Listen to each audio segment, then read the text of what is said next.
അസ്സലാമു അലൈക്കും വറഹ്മത്തുള്ളാഹി വബറകാതുഹു. കർണാടക സ്റ്റേറ്റിലെ ധർമ്മസ്ഥലയിൽ നൂറുകണക്കിന് പെൺകുട്ടികളെ വളരെ മൃഗീയമായി കൊല ചെയ്ത് കുഴിച്ചുമൂടിയ സംഭവവുമായി ബന്ധപ്പെട്ട് അതിൻ്റെ അന്വേഷണത്തിൻ്റെ രണ്ടാം ഘട്ടത്തിലേക്ക് അന്വേഷണ ഉദ്യോഗസ്ഥന്മാർ പ്രവേശിച്ചിരിക്കുകയാണ്.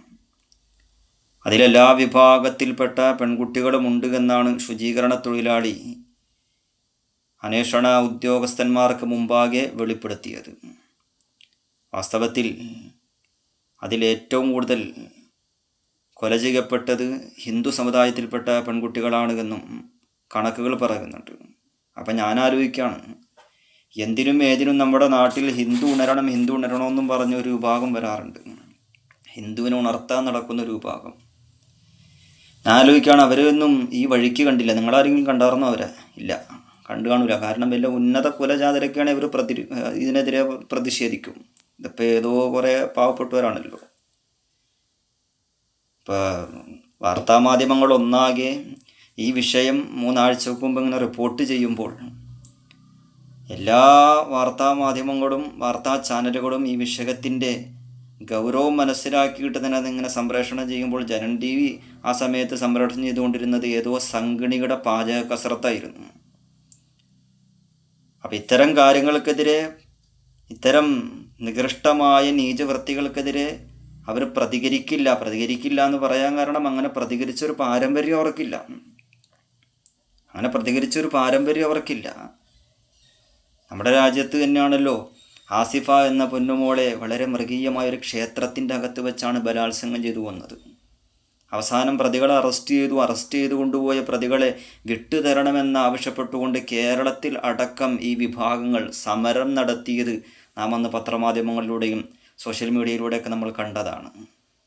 എന്നുമാത്രമല്ല, മൊത്തത്തിലൊന്ന് പരിശോധിച്ചു നോക്കിക്കഴിഞ്ഞാൽ രാജ്യത്തിൻ്റെ സ്വാതന്ത്ര്യ സമരം ഹൈന്ദവനും മുസൽമാനും ക്രൈസ്തവനും സിഖ് മതക്കാരനും ജൈനനും ബുദ്ധനും പാഴ്സിയും മതമുള്ളവനും മതമില്ലാത്തവനുമൊക്കെ തോളോട് തോൾ ചേർന്ന് രാജ്യത്തിൻ്റെ സ്വാതന്ത്ര്യത്തിനു വേണ്ടി യത്നിച്ച് വൈദേശിക ആധിപത്യത്തിൽ നിന്നും സമ്പൂർണ്ണ ജനാധിപത്യത്തിലേക്ക് രാജ്യത്തെ കൊണ്ടെത്തിക്കാൻ വേണ്ടി ശ്രമിച്ചുകൊണ്ട് സ്വാതന്ത്ര്യ സമരത്തിന് വേണ്ടി അവർ പരിശ്രമിക്കുമ്പോൾ, സമര പോരാട്ട വീഥികളിൽ അണിനിരക്കുമ്പോൾ ഹിന്ദു വിഭാഗത്തോട് ഗോൾവാർക്കരെ പോലെയുള്ള RSSൻ്റെ രാഷ്ട്രീയ ആചാര്യന്മാർ നടത്തിയ പ്രസ്താവന എന്താ? എല്ലാവരൊന്നും അയാളുടെ വാക്ക് ഉൾക്കൊണ്ടില്ല. അയാൾ പറഞ്ഞതെന്താ? Hindu don't waste your energy fighting the British, save your energy to fight our internal enemies that are Muslims, Christians, communist. ഹിന്ദുക്കളെ, നിങ്ങൾ ബ്രിട്ടീഷുകാരോട് പോരടിച്ച് നിങ്ങളുടെ ഊർജം നിങ്ങൾ നഷ്ടപ്പെടുത്തരുത്. പിന്നെയോ നമ്മുടെ രാജ്യത്ത് നമുക്ക് കുറേ ആഭ്യന്തര ശത്രുക്കളുണ്ട്, അവരോട് നമുക്ക് പോരടിക്കാൻ വേണ്ടി സേവ് യുവർ എനർജി, നിങ്ങളുടെ ഊർജം നിങ്ങൾ സംഭരിക്കുക, നിങ്ങളുടെ ഊർജം നിങ്ങൾ സേവ് ചെയ്യുക. ആരൊക്കെയാണ് ആഭ്യന്തര ശത്രുക്കൾ? ഒന്നാമത്തത് മുസ്ലിങ്ങളാണ്, രണ്ടാമത്തത് ക്രൈസ്തവരാണ്. ക്രൈസ്തവരും അവരുടെ പ്രഖ്യാപിത ശത്രുക്കളിന് അതിൻ്റെ അനുരണനങ്ങളാണല്ലോ ഇന്നലെയൊക്കെ നമ്മൾ കണ്ടത്. ഛത്തീസ്ഗഡിലെന്നോ ഉത്തരേന്ത്യൻ സംസ്ഥാനത്തിലാണ്. അവിടെ 2 കന്യാസ്ത്രീകൾ, ഒന്ന് കണ്ണൂരുള്ള ഒരു സഹോദരിയാണ്, ഒന്ന് ആലുവയിലുള്ളതാണ്. അപ്പം അവരെ മനുഷ്യക്കടത്ത് ആരോപിച്ചിട്ട് അവരെ അറസ്റ്റ് ചെയ്തു. ലവ് ജിഹാദും അവരുടെ മേൽ ചുമത്തി എന്നാണ്. നമ്മുടെ രാജ്യത്ത് ഒരുപാട് ആതുര സേവന പ്രവർത്തനങ്ങൾ, വിദ്യാഭ്യാസ രംഗത്ത് മറ്റൊക്കെ ഒരുപാട് പ്രവർത്തനങ്ങൾ ജാതി നോക്കാതെ മതം നോക്കാതെ വിഭാവനം ചെയ്തുകൊണ്ടിരിക്കുന്ന ഒരു വിഭാഗമാണ് ക്രൈസ്തവ സഹോദരിമാർ, ക്രൈസ്തവ സഭയൊക്കെ.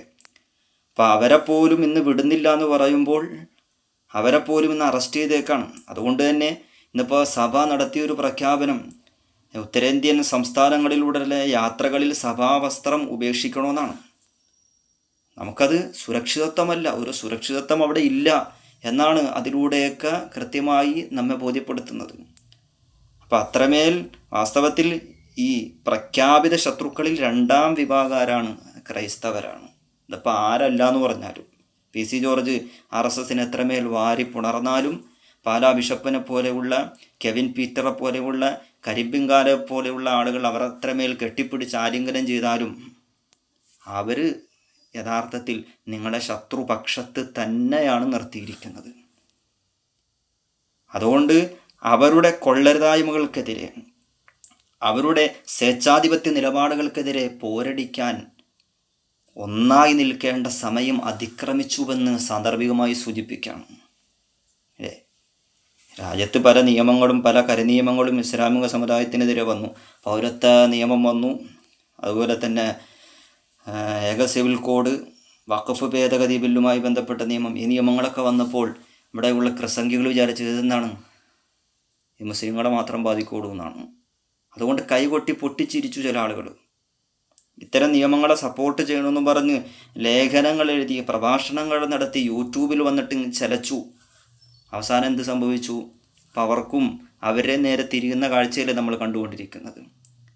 അവരെ നേരെ തിരിയുന്ന കാഴ്ചയല്ലേ നമ്മൾ കണ്ടുകൊണ്ടിരിക്കുന്നത്. ബൈബിളിലൊരു വചനമുണ്ട്, ഇന്ന് ഞാൻ നാളെ നീ, ഇന്ന് ഞാൻ നാളെ നീ. ഇന്ന് ഞങ്ങൾ മുസ്ലിമീങ്ങളാണെങ്കിൽ നാളെ നിങ്ങൾ ക്രിസ്ത്യാനികളാണ്.